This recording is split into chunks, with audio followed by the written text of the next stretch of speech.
Bienvenidos, bienvenidas a este espacio de formación que refiere a la materia la cual vamos a compartir durante estos próximos meses, que se llama Prácticas y Dinámicas de la Economía Comunitaria. Mi nombre es Valeria Mutubarría Lazzarini, yo los voy a estar acompañando durante el transcurso de los próximos meses y quería contarles inicialmente qué fue lo que motivó en su momento que yo abordara o investigara y analizara este tipo de prácticas de economía comunitaria.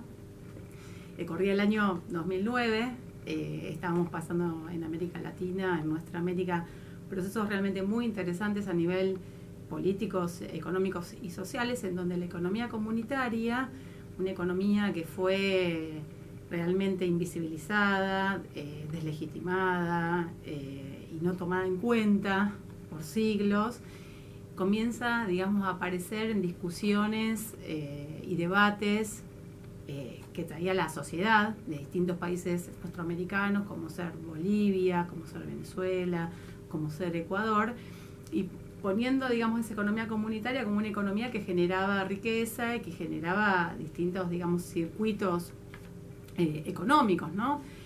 Para la reproducción de la vida de esas comunidades.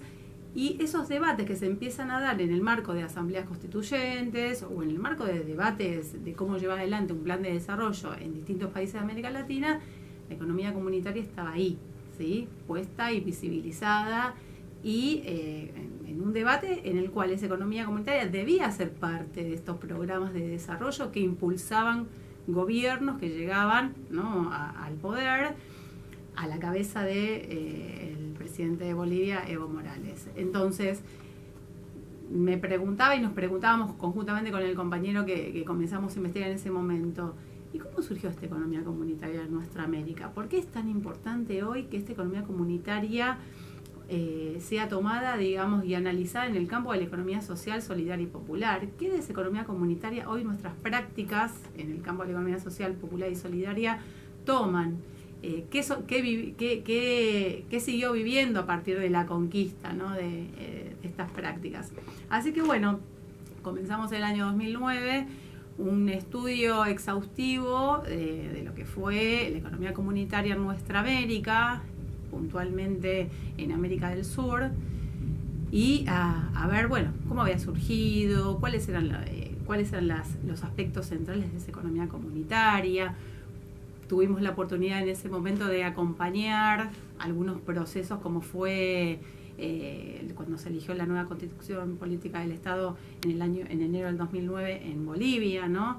Para ir a observar, para ir a compartir con compañeras y compañeros que estaban trabajando en la temática, cómo esta economía comunitaria, digamos, era introducida en las cartas magnas en ese momento en nuestra región.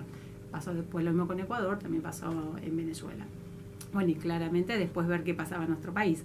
Pero surge la necesidad de ver nuestras raíces, de ver esa economía que se viene de las raíces latinoamericanas, que había sucedido y con qué fuerza hoy estaba volviendo, digamos, a ser, digamos, el centro de varios de los programas y proyectos y planes de desarrollo de algunos de los países nuestroamericanos, y en el campo de la economía social puntualmente qué podíamos ver de esas prácticas ancestrales. Entonces, ahí me surge esa necesidad, ¿no?, de empezar a indagar esa economía comunitaria, y en el marco de esta maestría que tiene que ver con la economía social, comunitaria, solidaria, bueno, poder compartir un espacio de formación que tiene que ver con revalorizar estas prácticas de economía comunitaria, ¿sí?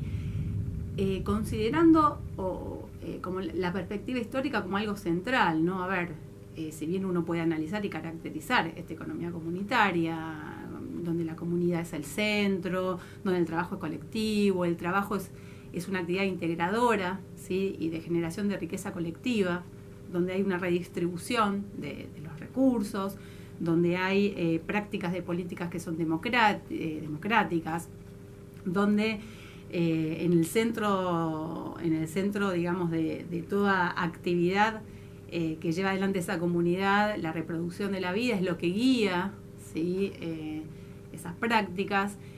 cómo esas comunidades se van conformando, ¿sí? Estamos hablando de la economía comunitaria que tiene un anclaje en los pueblos originarios y ancestrales. Bueno, cómo se fueron organizando esas comunidades, cómo fueron esas comunidades, digamos, vinculándose con otras y cuáles fueron, digamos, los sistemas más complejos a los cuales llegó la economía comunitaria en su mejor momento, que en el caso de América Latina tenemos el Imperio Inca y como centro, digamos, de poder el Cusco, ¿no?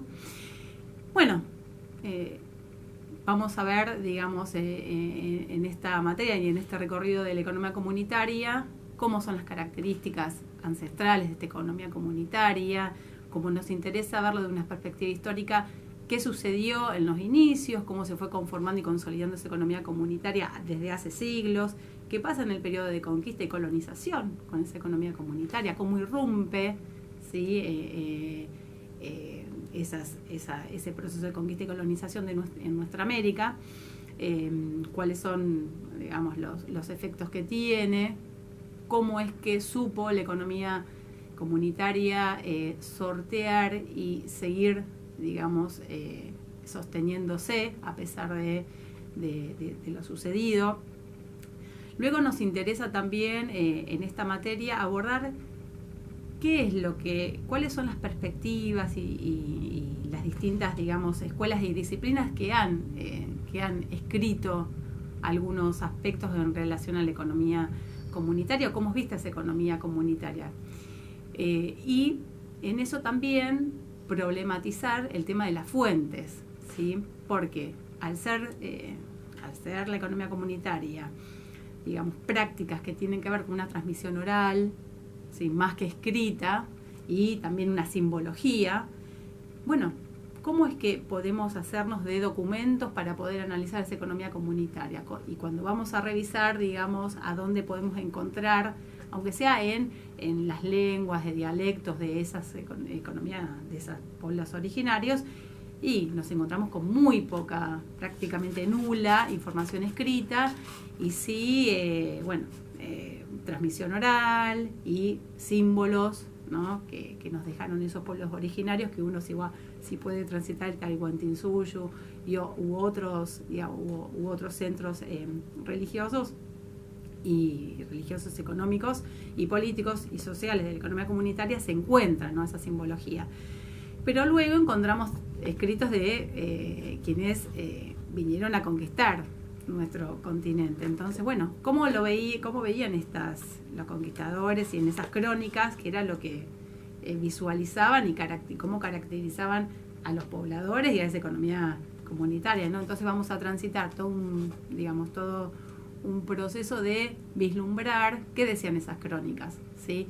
Con lo cual nos vamos a encontrar con que eran, digamos, caracterizadas como economías primitivas, como que las personas eran salvajes, y bueno, y después lo vamos a profundizar a lo largo de la materia, y había una construcción del otro en relación a, bueno, no tenían religión, no tenían economía, no eran complejos en su pensamiento, y sin embargo, cuando nos adentremos al análisis de esa economía comunitaria, la historia cuenta y muestra todo lo contrario.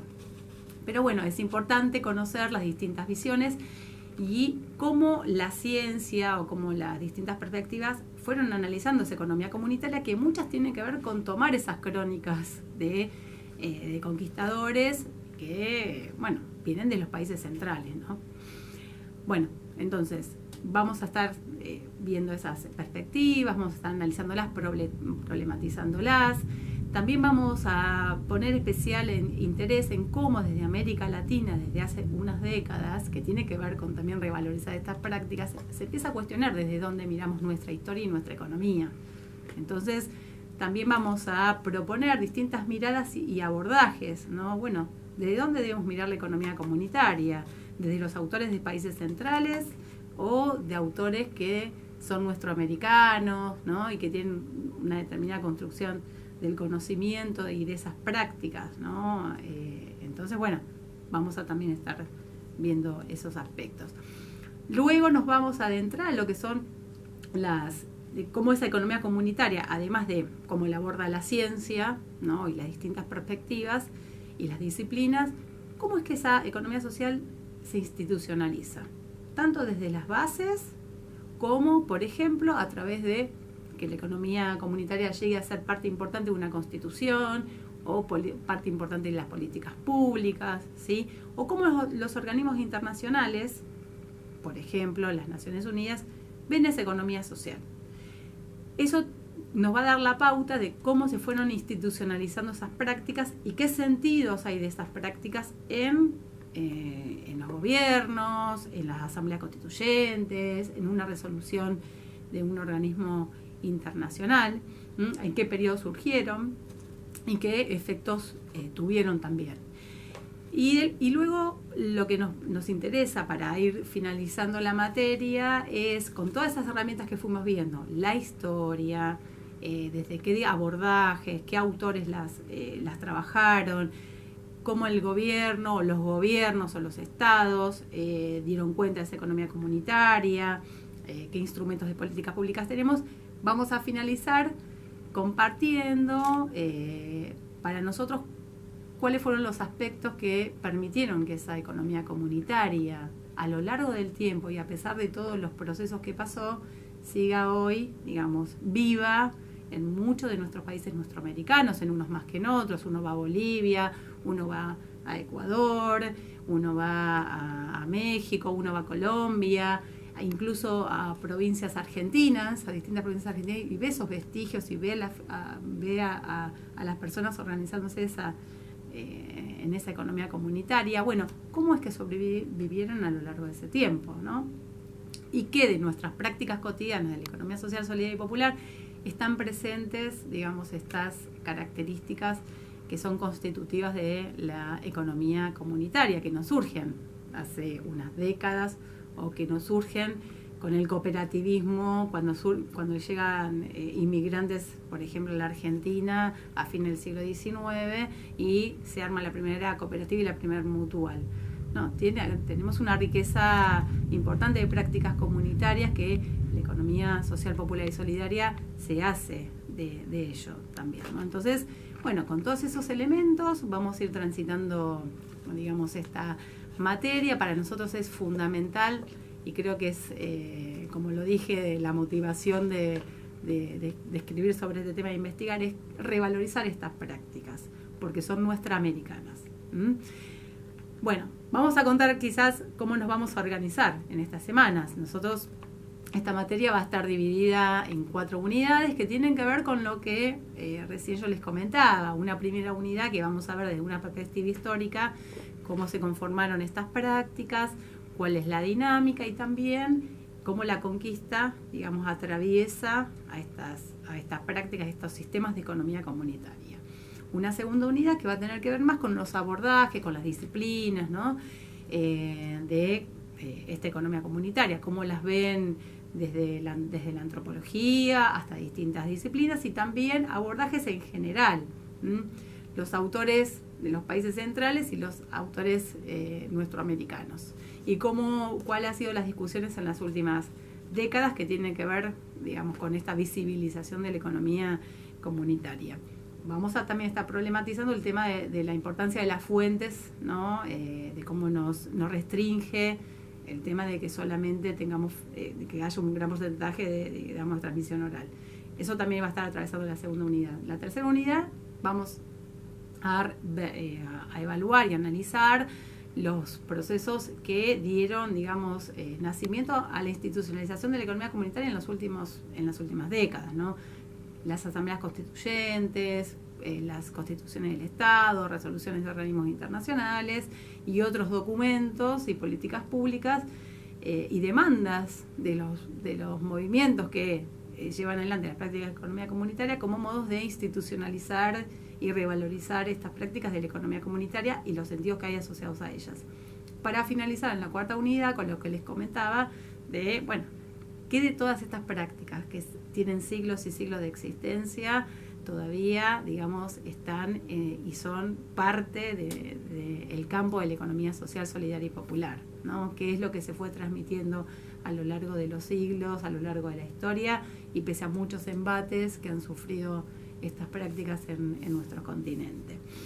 Eso va a ser, digamos, la organización del curso. Es importante que lean el plan de trabajo. El plan de trabajo va a organizar las 4 unidades, va a organizar las clases asociadas a cada unidad, los temas que vamos a ver en cada clase y la bibliografía. La bibliografía va a estar disponible para que ustedes la lean. Es importante que la bibliografía obligatoria sea de lectura obligatoria a lo largo del curso, para que podamos también tener espacios de debate, de intercambio y de discusión, porque de eso se trata también.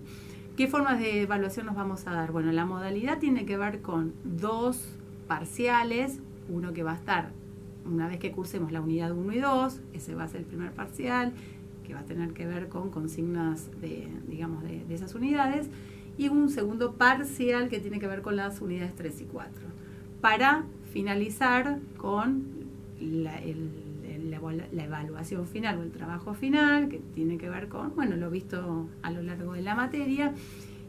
Y como criterio también de evaluación va a ser la participación que tengamos en los espacios de foros y otro tipo de metodologías que tengan que ver con compartir una consigna y que podamos, digamos, todos sostener las intervenciones, debatir sobre el tema, ¿sí? Así que bueno, esos 3 criterios, las evaluaciones parciales, la evaluación final o el trabajo final y la participación activa, ¿sí?, de foros y otro tipo de instancias que nos demos, son los criterios de evaluación. Así que bueno, estoy muy contenta de poder compartir este espacio con ustedes. Estoy a disposición para lo que necesiten. No duden en escribirme. Y bueno, bienvenidos y bienvenidas a esta materia. Espero que les guste y cualquier sugerencia también será más que bienvenida. Muchas gracias.